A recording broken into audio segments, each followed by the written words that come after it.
How to choose our right network marketing. Yes, my dear friends, this is our new topic. So welcome to everyone is our new video. मैं आप सभी लोगों का यहाँ पर स्वागत करता हूँ इस नए टॉपिक के साथ में।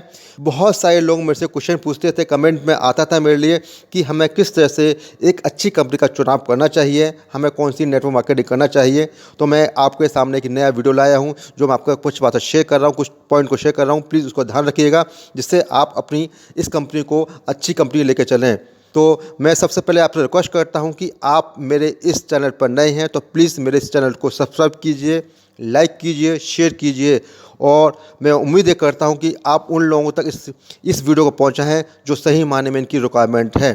तो मैं पहले पॉइंट पर शेयर करता हूं। मेरा पहला पॉइंट है इसमें स्टेबिलिटी। कंपनी की स्टेबिलिटी होना बहुत ज़रूरी है। हमारे लिए ये ध्यान रखना चाहिए कि हमारी कंपनी जो काम कर रहे हैं, हम लोग नेटवर्क मार्केटिंग की जो चूज़ किया है वो कितनी पुरानी है, हाउ ओल्ड इज़ कंपनी, यानी कि उस कंपनी में एटलीस्ट कम से कम 3 साल नहीं तो 5 साल उस कंपनी ने सक्सेसफुली रन किया हुआ है। साथ साथ हमारे को ये ध्यान रखना चाहिए कि जो हमारी कंपनी के CEO हैं, चीफ एग्जीक्यूटिव ऑफिसर या फिर कंपनी के जो ओनर हैं, उनको क्या एक्सपीरियंस है, क्या वाकई में उनको इस नेटवर्क मार्केटिंग का एक्सपीरियंस है। अगर उनको एक्सपीरियंस है तो सही मायने में उस कंपनी को अच्छी ग्रोथ होगी। देन गुड रेपुटेशन की हम बात करते हैं तो कंपनी का हमें यह भी ध्यान रखना चाहिए उस कंपनी की जो रेपुटेशन है वो वाकई में अच्छी होनी चाहिए, उस पर कोई इलीगल एक्शन ना लिया गया हो, कोई फ्रॉड का केस ना रहा हो।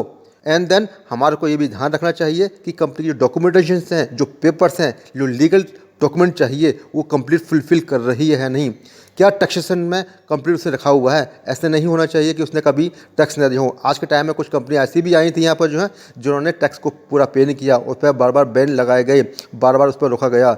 अगर कंपनी में इस तरह की चीज़ें आती हैं तो जो कंपनी के जो डिस्ट्रीब्यूटर हैं या एसोसिएट हैं उनको भी ये इसके चीज़ों का सामना करना पड़ता है और हमारी कंपनी की ग्रोथ रुक सी जाती है। एंड देन हमारे को कंपनी की फ्यूचर प्लानिंग भी जानना जरूरी है कि कंपनी की आज के टाइम में की क्या प्लानिंग है, आने वाले टाइम के अंदर क्या प्लानिंग रखती है, नेक्स्ट ईयर क्या प्लानिंग रहेगी, कंपनी के 5 साल में क्या प्लानिंग है।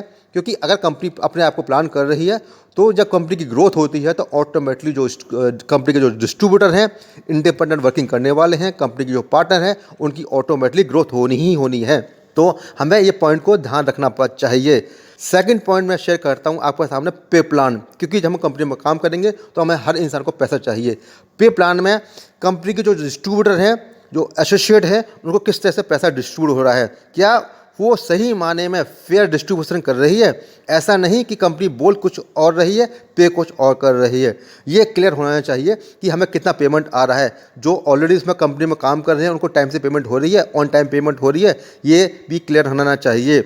हमें साथ साथ लेबल इनकम पर ध्यान रखना चाहिए। जो कंपनी ने जो लेबल को डिस्ट्रीब्यूट किया है उस लेबल के अकॉर्डिंग उनको company time to time payment कर रही है। एंड देन सिंपल और बेस्ट प्लान होना चाहिए।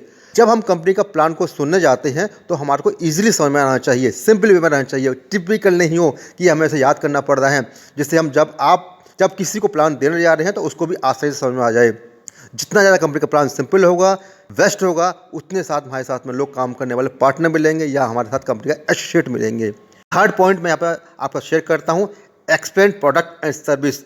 यानी कि जब आप किसी के पास जाते हैं तो आपको 2 चीज़ें प्रोवाइड करानी होती हैं, उस कंपनी का प्रोडक्ट्स या फिर सर्विस। आप टाइम से कंपनी के प्रोडक्ट को मूव करा पा रहे हैं, उनको डिलीवर दे पा रहे हैं और सर्विस दे पा रहे हैं तो ही आपको इनकम आने वाली है।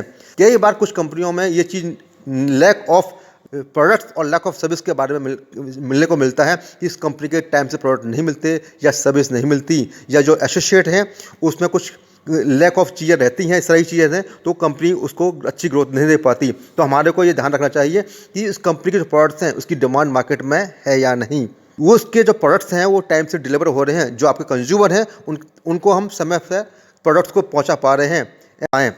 एंड देन फोर्थ पॉइंट की यहाँ बात करता हूँ तो मोमेंटम एंड टाइमिंग। यानी कि हमें हर चीज़ समय पर देना बहुत ज़रूरी है। अगर हम लोग यहाँ पर प्रेजेंट ग्रोथ की हम बात करते हैं तो अभी हमें देखना चाहिए कि जो हम प्रेजेंट में ग्रोथ हो रही है वो आने वाले टाइम के अंदर उसकी ग्रोथ क्या रहने वाली है।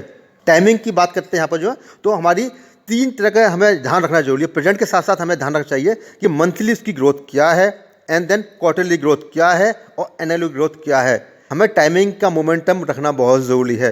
And then fifth and last point मैं यहाँ पर शेयर करता हूँ, training and support system. This is a very important, ये सभी के लिए इंपॉर्टेंट हो जाता है, क्योंकि जब कंपनी में आप ये सारी चीज़ों को चेक करते हैं और आते हैं तो हमारी कंपनी की ग्रोथ ट्रेनिंग पर डिपेंड करती है। हमारे को लर्निंग फेस में आना होता है, चाहे हम किसी फील्ड से हैं। यहाँ पर ऐसा नहीं होता कि आप बहुत अच्छी एजुकेशन लेके आ रहे हैं या आपने कोई एजुकेशन नहीं ली हुई है लास्ट में तो आपकी यहाँ पर ग्रोथ होती है। ग्रोथ सिर्फ आपको डिपेंड करती है आपके लर्निंग के ऊपर, ट्रेनिंग के ऊपर। अगर कंपनी का ट्रेनिंग सपोर्ट सिस्टम स्ट्रॉन्ग है तो उम्मीद ये की जा सकती है कि यहाँ पर जो वर्किंग करने वाले हैं उनकी ग्रोथ फास्ट होगी। ये कंपनी में कुछ ऐसी बातें हैं जो हमें ध्यान रखना चाहिए, जिससे हमारी खुद की ग्रोथ होती है यहाँ पर जो है, तभी हम एक अच्छा पैसा अर्न कर सकते हैं। जो हमारे सपने हैं वो ड्रीम्स हैं, इन सारी पॉइंट्स को ध्यान रखेंगे तो हमारी कंपनी की ग्रोथ होगी, हमारी खुद की ग्रोथ होगी। खुद की ग्रोथ होगी तो अपने सपनों को पूरा कर सकते हैं।